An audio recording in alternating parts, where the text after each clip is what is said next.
नमस्कार दोस्तों, मैं हूं शुभम गौड़िया। आपका स्वागत करता हूं ECSP न्यूज़ में। शिवसेना सांसद संजय राउत ने रविवार को केंद्रीय वित्त मंत्री निर्मला सीतारमण पर आरोप लगाया है कि देश की अर्थव्यवस्था में गिरावट के लिए वह भगवान को दोष दे रही हैं। शिवसेना के अपने साप्ताहिक आलेख में राउत ने कहा है कि प्रधानमंत्री नरेंद्र मोदी बाकी सभी मुद्दों पर तो बात करते हैं, लेकिन गिरती हुई अर्थव्यवस्था और इससे संबंधित सभी मुद्दों पर बात करने से इनकार कर देते हैं। सीतारमण ने पिछले महीने कहा था कि अर्थव्यवस्था को कोरोना महामारी के कारण नुकसान पहुंचा है, जो एक दैवीय आपदा है, तथा वर्तमान स्थिति पर दबाव इसके कारण और बढ़ेगा। इसके जवाब में राउत ने लिखा था कि जब भगवान को ही दोषी करार दे दिया जाए तो फिर मुकदमा किस अदालत में चल सकता है। नोटबंदी से लेकर लॉकडाउन तक अर्थव्यवस्था पूरी तरह से चरमरा चुकी है, लेकिन केंद्रीय वित्त मंत्री इसके लिए सीधे सीधे ईश्वर को दोषी मान रही हैं। यह हिंदुत्व का अपमान है या फिर किसी तरह का हिंदुत्व है।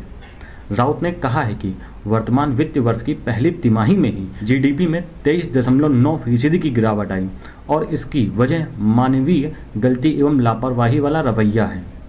राउत ने लिखा था कि कोरोना वायरस महामारी और कमजोर अर्थव्यवस्था ईश्वर की इच्छा है तो फिर सरकार और सेना की जरूरत क्या है, ईश्वर सब देख लेगा।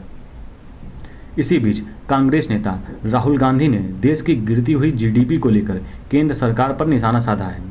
राहुल गांधी ने एक वीडियो शेयर किया है जिसमें राहुल गांधी ने कहा है कि GST UPA का आइडिया था, एक टैक्स, कम टैक्स और साधारण टैक्स, लेकिन NDA का GST UPA के GST से बिल्कुल अलग है और समझने में भी बड़ा मुश्किल है। GST की व्यवस्था इस प्रकार से तैयार की गई है जिसकी पहुंच हो वही GST को आसानी से बदल सकते हैं, जिसकी पहुंच ना हो वह GST के बारे में कुछ ना कर पाएंगे। अब पहुंच किसकी है?